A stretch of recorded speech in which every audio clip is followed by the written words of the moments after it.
in print media, newspapers, even magazines, and some people say eventually they'll be passé. Well, we have many, many local medias, Salem Business Journal for one, that is not ever going to be passé in my mind. Welcome to People, Places, and Politics. I'm Patty Milne, your host, and I'm so happy to have with me as my guest Bruce Taylor, who is the publisher of the Salem Business Journal. And it's been my pleasure to be one of your columnists, one of your people who write a column. Contributor, that's the word I'm looking for quite some time. I don't even remember how long. And I'm just honored to be able to write a column in the Salem Business Journal because I'm so impressed with who your contributors are and what they talk about and the information that is shared that we don't get in the traditional, no offense to the Statesman Journal or the Oregonian or even some of our other small community newspapers. There's a different approach here, and that's why I thought it would be fantastic to have you come, Bruce, today and talk about what's behind the Salem Business Journal, what's your mission, and how long have you been publishing the Salem Business Journal? Well, as they say in show business, timing is everything, and next month we celebrate our 10th anniversary. Wow, 10 years. 10 years, and I was in Jerry Frank's office today, and working on a project, and he pulled out one of his card files, and he said, "Bruce, it's been 10 years, next month." Wow. And of course I realize that. I don't realize everybody else will, or other people realize that, and we're proud to have been able to cover just real straight up business stories. And businesses that aren't necessarily a member of a Chamber of Commerce or a SEDCOR. There are over 10,750 businesses in Marion and Polk County, and 1,200 of those businesses are chamber members, and about half that, again, are members of SEDCOR. They both are great organizations, but they limit their publicity generation of their members to their membership roles, and so that's really was a good opening back 10 years ago for us to realize that the Business Journal would be of success in Salem, and it has been. But from our very first edition, we've had success, and there's a lot of people to thank, of obviously the advertisers, the readers, the contributors, like you said, our great columnists that have been there for 10 years, guys like Bill Isabel and Ray Sagner, and you, Patty, you've written in our newspaper for over 7.5, 8 years. Oh, wow. And the type of content that you've contributed to the newspaper, extremely valuable. Your insight you've always sort of had your finger on the pulse. Oh, well, thank you. That's very kind of you. Well, like I say, I enjoy it, and my intention is to be able to share information with people so that people can have other avenues and outlets to get information to make decisions on what's going on. So, sure. But this is, like I say, so the Salem Business Journal, and of course, it's not a subscription. No. So you rely on advertising. We do. We rely on what I like to call free enterprise, and the advertisers are our backbone. We realized a long time ago that to be out and trying to sell subscriptions it's a rough business, and it's what's really hurt newspapers today, daily newspapers. I worked for the Las Vegas Sun newspaper. It's a Pulitzer Prize-winning newspaper, and our publisher, Hank Greenspun, he realized a long time ago that a lot of people subscribe to the newspapers because of the paper boys that deliver the paper, and they're helping the kid, and they're also getting the news, but the business of a free newspaper, it lets everybody It's Yeah, just a wider everyone scope. has access. Everybody has access. And then, so I don't forget to mention it, but as I said, the paper media, the traditional, the subscription newspapers are losing subscribers. They're just not doing the job like I remember when I was a kid, and it was especially the Sunday newspapers were a big deal. And Sure. Anyway, but in the modern world, you can not only get, this is the most current issue of the Salem Business Journal, but you can also go online. And Yes. would you talk a little bit about that and how? Well, the online availability. readership of the Business Journal has grown a lot, and part of the reason that it has grown so much is obviously the advent of readership online, and they say that, well, readership of magazines and newspapers is larger online than in print because people Really? people read a lot online. They read more magazines, more newspapers, more periodicals, more trade publications, and the business journals across the country are more known as trade publications and periodicals, not as necessarily hard daily news type newspapers. And on the readership of the Business Journal online, it's a PDF. So if you read an article that, for example, the Salem Chariots board on the prowl, Dale's remodeling. If you were going to read that story online, Jackson Jewelers ad and Remax, their advertising is online. Yes. Right in position, Yes. exactly the way you would read it in the newspaper. So the advertisers like that. And some newspapers, and certainly daily newspapers, they post their news online, but it is not the same as in print. So the advertisers don't get as much coverage. So we want to make sure that our advertisers get all the coverage online that they would get in print. Good, good. By So reading that's a a PD benefit for them. Sure, by Yeah. reading a PDF. Great. So you mentioned timing is everything. What made you, well, I'm going to start the Salem Business Journal. What was the spark? Well, back in April of 2005, we had brought a radio station to Salem, and I was a part of the bringing the radio KSND 95.1 FM to Salem, and there was a bit of a turmoil at the radio station. We had difficult time. Well, we had a very, very difficult time, and I worked for Clear Channel, huge radio company, and we actually ended up competing with ourselves, if you can imagine. KSND was a low-power, 1,000-watt radio station, came in great in cars, but it didn't penetrate the buildings quite like it should because it was 1,000 watts, and the antenna was up in Monmouth.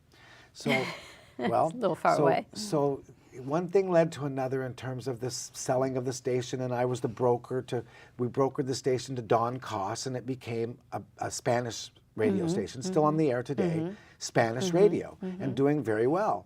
It's a certain niche, right? So I thought, well, the reason that we brought the radio station to Salem was at that time, in 2005, Salem had just surpassed population in Eugene, and only by about 500 people. But it was a big thing that all of a sudden Salem is the #2 market in Oregon. And so that sort of hit a green light in my head, and I talked to Janet Taylor, and I spoke with Mike McLaren at the Chamber of Commerce, and Jerry Frank was the best advice I could have because he's so knowledgeable. And I come from a print background. As I said, I was in radio, but my real background has been in print. I worked for the San Diego Daily Transcript. That's a business newspaper that's 4 years older than the Wall Street Journal. Oh, really? Yes, Oh. and the Las Vegas Sun newspaper. And I thought, well, Salem does not have a business journal. And one thing led to another, and we launched the paper 10 years ago. And it's done very, very well. There's never been a business journal in all the business journals across the country that's ever gone bust. Oh, There's a so lot of daily newspapers that have gone bust, but not a business journal. And because it's a niche publication, so it's a trade publication. Yeah, so I had, like I say, been affiliated with you for all these years. Just again, I enjoy myself reading what other people write about. But in asking you to come on my program, I thought, I don't know anything about your background. What you have here on the what I found on the internet, it says, in the true entrepreneurial spirit, the Salem Business Journal functions as a strong, independent local voice. And I think that's what you're showcasing, the business people that are of influence in and around Oregon's capital city. So you're wanting to help businesses, entrepreneurs spread their word, and of course the advertising. But aside from the advertising, what is it you really hope that the readers can really gain through the information, the columns, and what people are sharing? Anything that you ever read in the Business Journal, the end result is it promotes commerce by promoting that individual business. So if you just thumb through it, well, any paper, like the last edition, there's a new coffee shop in town called Archive, and these are two young guys that have invested a lot of money and time in opening a new coffee bar, and it's a coffee shop and a coffee bar, a bar. At night it's a bar, in the daytime it's a coffee yes. house. Honeywood Winery is looking for a canine star for their new doggone wine label. And you thumb through the paper. Dale's Remodeling has given $25,000 to local charities. KMUZ 100.1 FM signs on their repeater service, and you go on to just so many things. Red Raven Gallery, build a team of professionals for your business from Jonathan Castro, Alex K-Spear. I love Alex K-Spear. He's a young mover and shaker in this town. The people that don't know who he is, his family owns Capital Auto Group. And he called me on the phone one day and said, I'd like to write a column in the newspaper. And I have a lot of inside scoops and inside business that other people might not know because of my family and because I've been around Salem. I was born and raised here. He has turned into a wonderful writer. And he doesn't write about cars. He doesn't try to. He doesn't really try. He wrote a column about his father and how he was raised, and the real entrepreneurial kind of thing. And then the Rotary clubs are important to our community.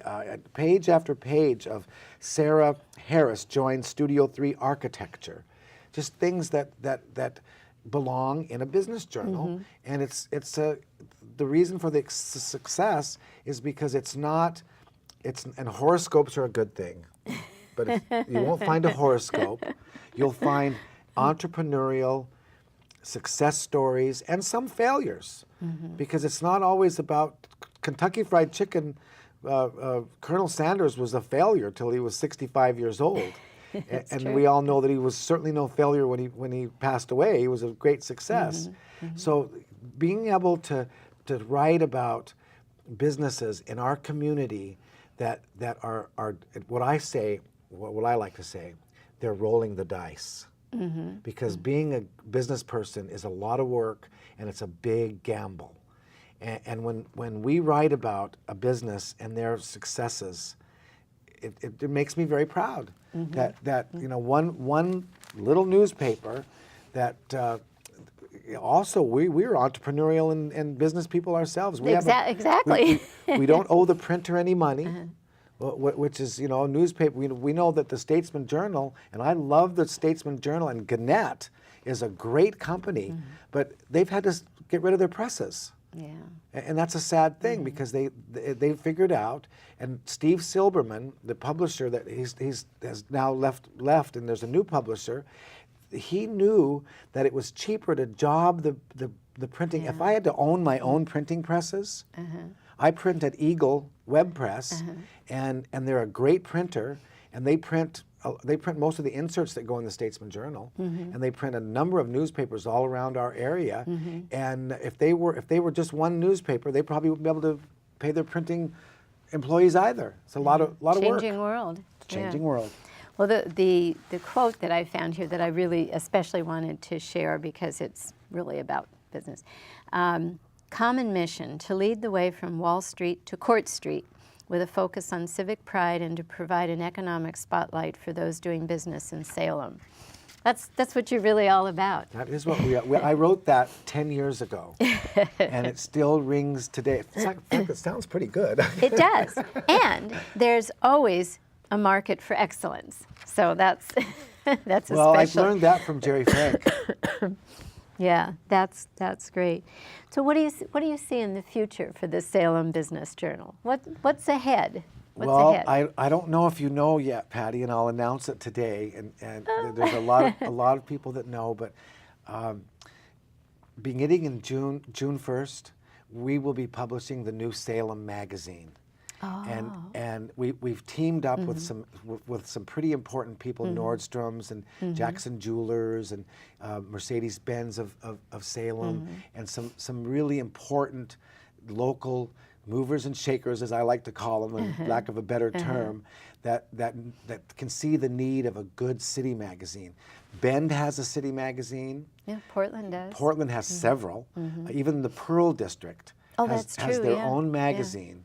And we are the state capital.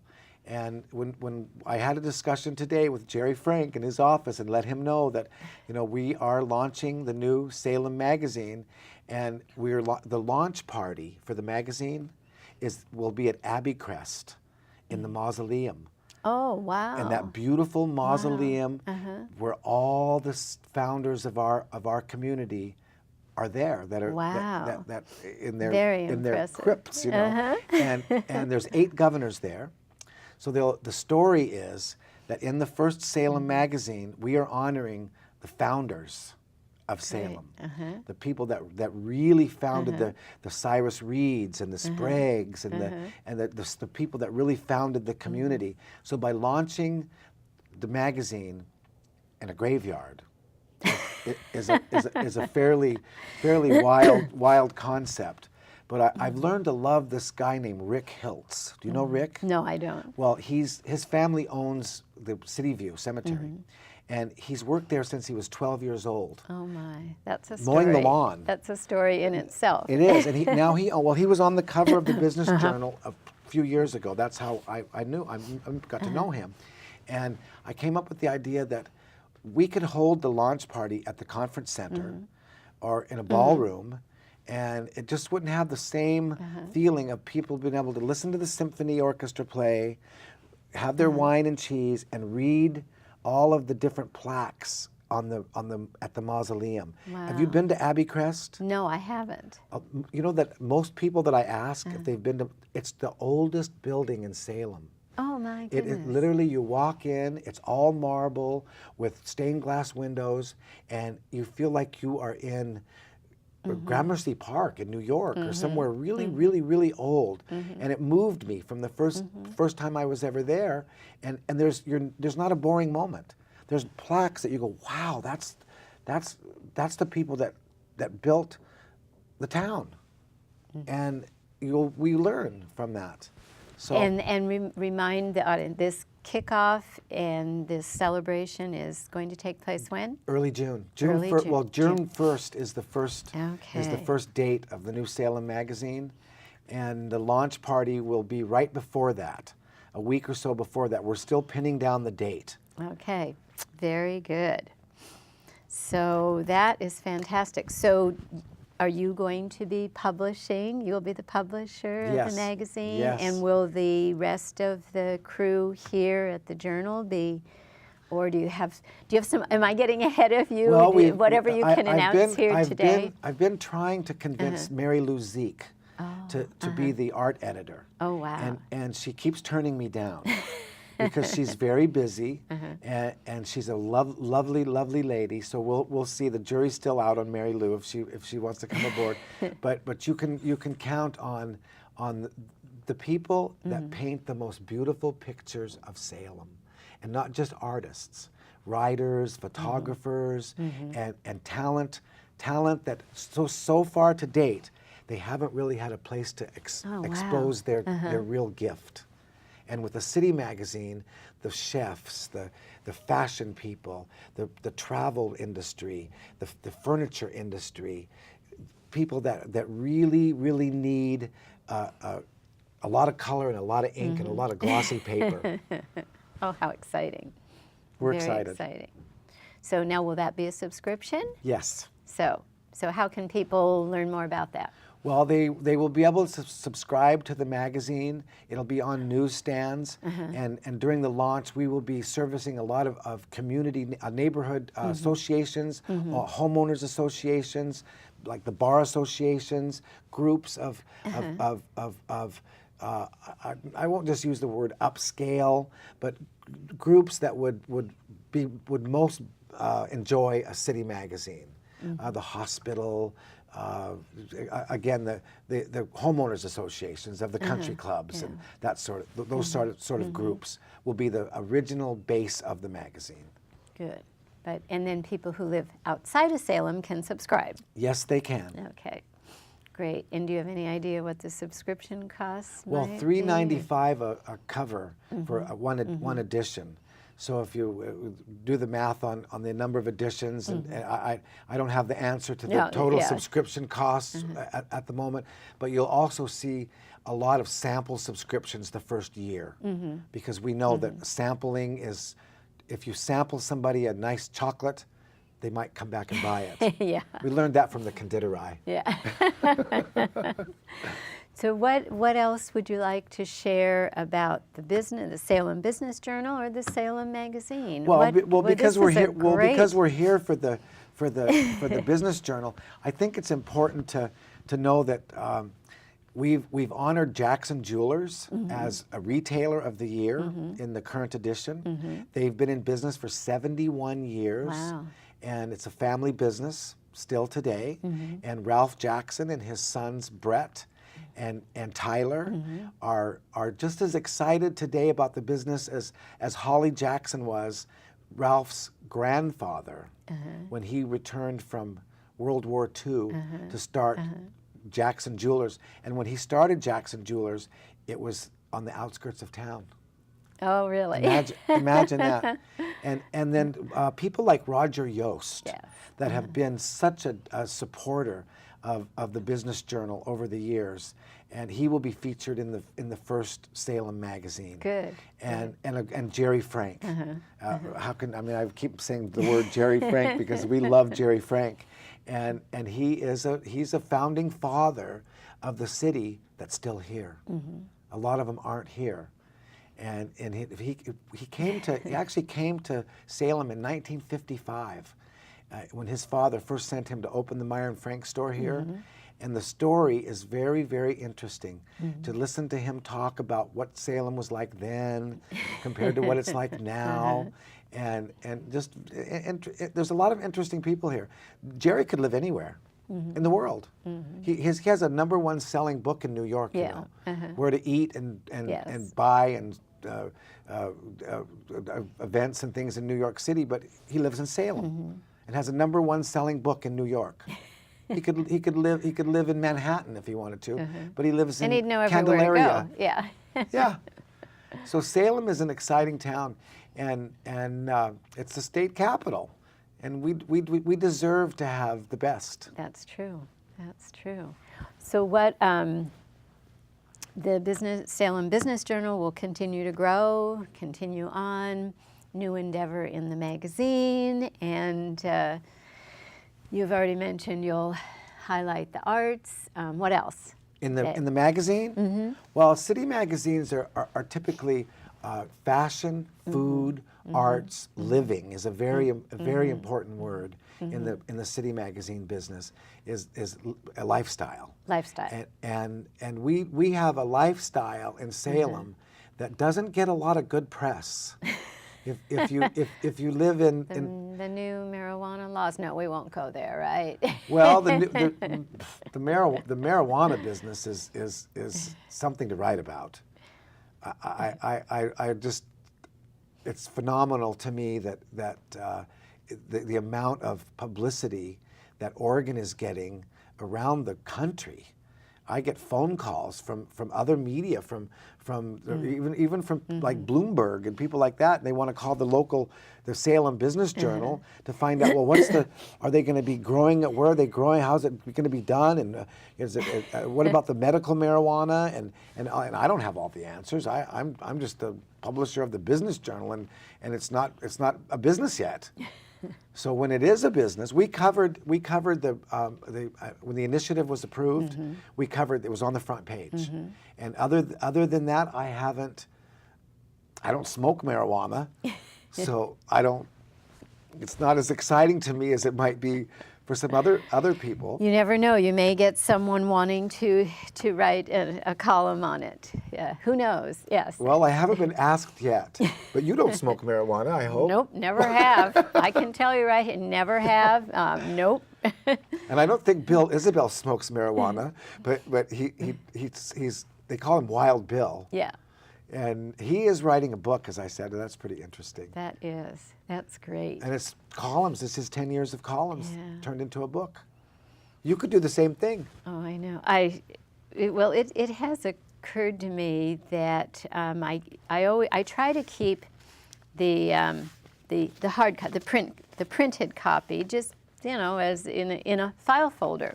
And now that I'm in this new phase in my life, I thought maybe I could just get them a little more organized. Yeah. So, Well, we try to keep them organized at the office in the Reed Opera House. And if you ever need to come up and look at what I call the morgue, we have all the issues from day one, and you can pull out a hard copy from the first, and online.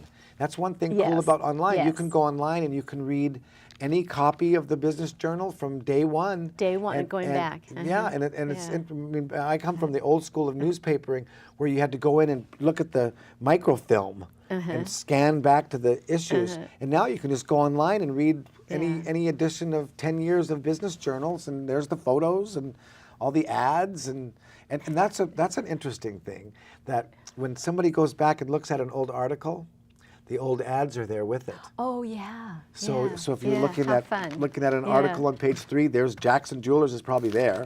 10 years ago, too, yes. Mercedes-Benz is probably there next to Yeah. whatever article that you're looking for. That But is we're most fantastic. proud of our people like you.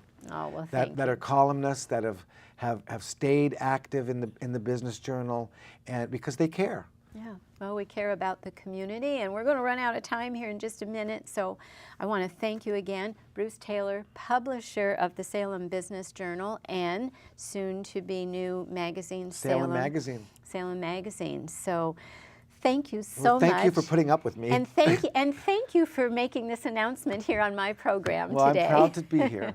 Thank you Thank so you, much. Patty. And you'll have to come back and talk about the Salem Magazine. Would love to. Good. Would love to. All right. Thanks so much. Thank you.